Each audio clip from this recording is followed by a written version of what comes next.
Hello everyone, welcome to a Birdword special, Birdword's film breakdown time. Today we're going to be looking at Georgia quarterback Jake Fromm, taking a look at the film breakdown I did over at Pride of Detroit on SB Nation, and going through his strengths, his weaknesses, what he should bring to the NFL, where I think he should be drafted, and where I think he will be drafted as we head towards the NFL draft on Thursday. If you want to read the full article, everything's down there. All the videos I'm going to show are in the article. The explanation will be basically the same, just in a written form, in case you prefer it like that. But yeah, so let's get right into it. Jake Fromm, quarterback out of Georgia, junior, took over as a true freshman a few years ago after Jacob Eason got injured. Jacob Eason, another quarterback in the draft, he ended up transferring to Washington. Got a lot of hype in his freshman year. Wasn't the best player, but a lot of potential there. He led the team all the way to the cultural playoff, and then the national championship. Obviously, weird national championship game. They blew a big second half lead to Tua Tagovailoa and the Alabama Crimson Tide. Ended up losing in overtime, but his legend was made. He became a household name. He's someone we all know now, and now he's entering the NFL draft, and a lot of fans will recognize him off the jump. And usually, fans are going to want players they recognize. But is he worth what fans might think he's worth? So obviously, he's a winner. Won a lot of games, won an SEC title, played in a couple of SEC title games, and been to the College Bowl playoff finals.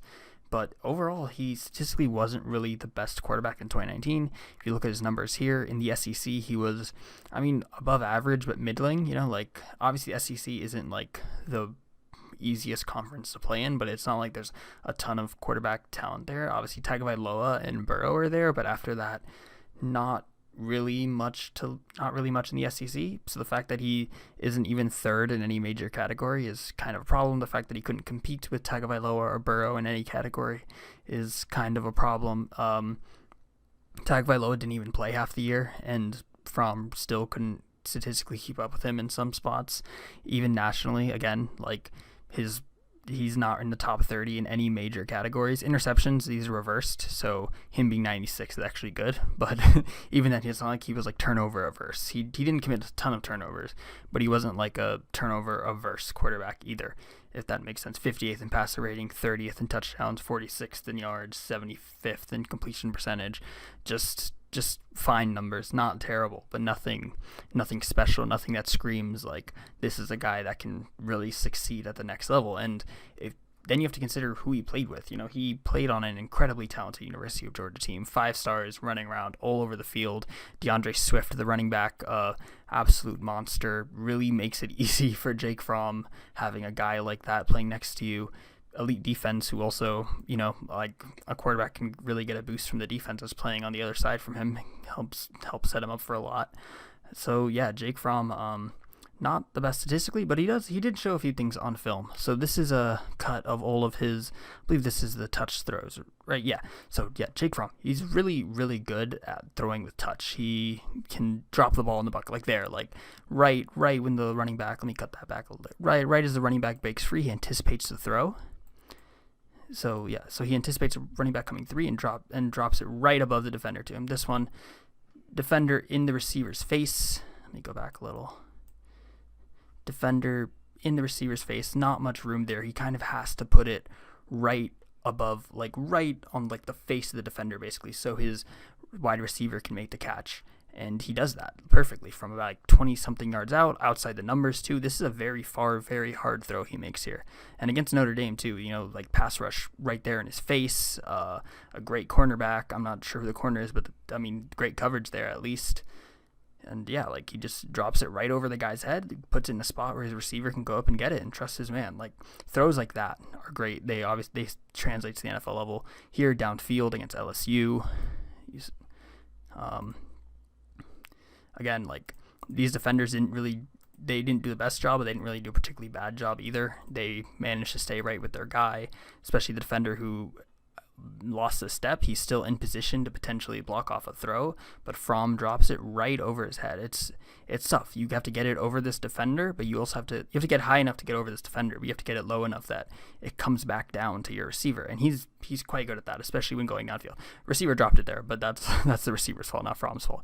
Here, another one deep down the sideline, outside the numbers, back shoulder throw, hits the receiver, like, again, in a place where only the receiver can get it, in a place where, despite the cornerback being right on top of his receiver, he just puts it over his head. Fromm really excelled at throws like that. And that's huge, especially being able to make these throws outside the numbers, because a lot of guys coming out of college really struggle when they're forced to make throws like that. And he also is really good at the intermediate level, the like 0 to 15-yard range. He can kind of hit everything, makes his reads really quick. He's great in the quick passing game. And yeah, like he rarely throws he rarely like misses these like short 5-10 yard throws. It's a problem that you sometimes see with these college quarterbacks. You see it with Justin Herbert, the quarterback out of Oregon. Lamar Jackson kind of had this issue coming out, and it's just not an issue for him. Even outside the numbers, he can just hit these throws with ease. Quick 1-2 read and make the throw. Mechanics are fine. So another like big plus for him.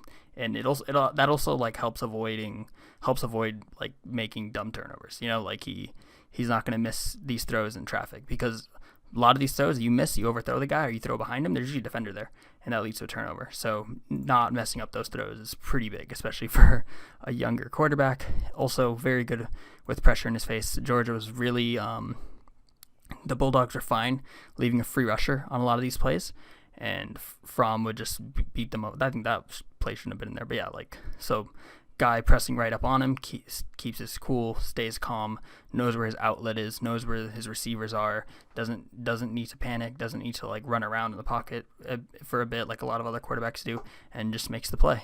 I think so, and there he missed a bit, but he still got off a good throw. Or there, yeah, that's perfect. So guy closing in on him. Go back a little. Guy closing in on him, and he knows where his receiver is. Like, he doesn't panic. He just leans back a bit, makes a throw.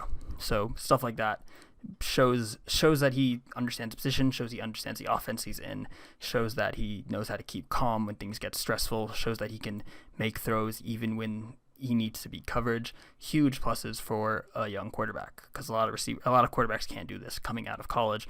But he's not perfect. His arm strength is a huge problem, especially because it's something that can't really be developed. You know, like, you can develop a quarterback to make better reads and be smarter with pressure in his face. Arm strength you can't develop. So this is something that really won't get better, and especially on these intermediate throws, this might be a problem in the NFL, because DBs are faster, and his receivers will be less open. It's not like Georgia, where his receivers are usually just better than everyone because it's Georgia. And you see there, throwing. You see, that's actually a perfect example of the problem. So yeah, he doesn't put enough mustard on the ball. His ball velocity isn't great, especially again on balls outside. You'll see here he's trying to throw simple comeback route. Some separation there. He should hit this throw, and it's not like the placement is bad either. The ball just takes so long to get out there. The number 24 is able to jump that, and it's a problem, especially at the NFL level. The cornerbacks are better. The cornerbacks are faster. The cornerbacks are going to break on the ball faster. They're going to be, even when they don't intercept it, I saw there, they're going to be able to make plays, get their hand in there. Right there, that guy, if he was a little step faster, that's a pick six potentially. There, again, receivers forced to just sit and wait there for a second, and the corner is able to make the play. This is going to be a problem. This is going to limit him forever. It might make it so he can't be really an NFL starter if he can't hit these outside throws safely, because they're accurate. That ball placement's not a problem. Like I said earlier, he can hit all the 0 to 15 yard intermediate throws. It's not a problem for him at all. But it doesn't matter if cornerbacks are always there to jump your passes, because there's less time in the NFL. There's less distance for the cornerbacks to cover in the NFL, and the cornerbacks in the NFL, they're smarter and they're faster. So this is a huge damning problem. Like, it, especially for a quarterback that should theoretically succeed in the quick passing game, this not having the arm strength to make these quick passes is damning, and might mean he can't succeed in the quick passing game. And if he can't succeed there, where can he succeed? You know, like, it's really bad for him. Also, like, sometimes these deep passes over the middle, he'll just short arm, and he's trying to throw him on a rope, but he really can't generate the velocity to do it, and they come up short. It was a bunch of open throws last year he missed, specifically right up the middle. Like that. Like he needs to put on the rope, because if he puts touch on it, there's a guy behind there who's going to make a play, and they're like this corner be able to cover, but would be able to cover the distance and break up the pass. So he needs to throw on the rope, so he's making a good decision. And even the ball placement itself, it doesn't seem like it's wrong. It just seems like he can't put enough mustard on it, which is, I feel like the main problem with him. It's just the arm strength. Like he's a great decision maker. He has great ball placement. He's fairly calm under pressure. He's not a guy who panics forever. He always looks totally under control of what's happening when he's playing quarterback, but he just doesn't have the arm strength to make things work. And that's a huge problem. It really sucks, because I think mentally he really has what it takes to play quarterback, and he really has the accuracy to play quarterback, and he even has the touch throwing to play quarterback, but arm strength his arm is just not strong enough. So I expect him to potentially go day 2 in the NFL draft. He could be a second round pick. But there are rumors that someone like Jordan Love or Justin Herbert could actually fall into the second round. And if that's the case, I could see him falling all the way down to round 3, because I can't see him going before any of like the top 4 guys, Burrow, Tua, Love, or Herbert. And yeah, like I personally think his ceiling is like as I wrote here, like a Jacoby Brissett type player who's good. He's basically like an A-tier backup. Like he's A-tier backup or like bottom tier starter. He can come to the game. He can play well. He's not going to lead your team to Super Bowl, but if you have a good team around him, he can make it work. He's not going to set your offense on fire, and he's not going to set your offense on fire. He's not going to turn over the ball much. He's not going to make dumb decisions and ruin your team, but he's also not going to be the guy that carries you all the way. So think of like a Jacoby Brissett type player. And yeah, like expect to see Fromm go in the second or third round, maybe even the 4th round, but honestly, in my opinion, he's a 5th or 6th round guy.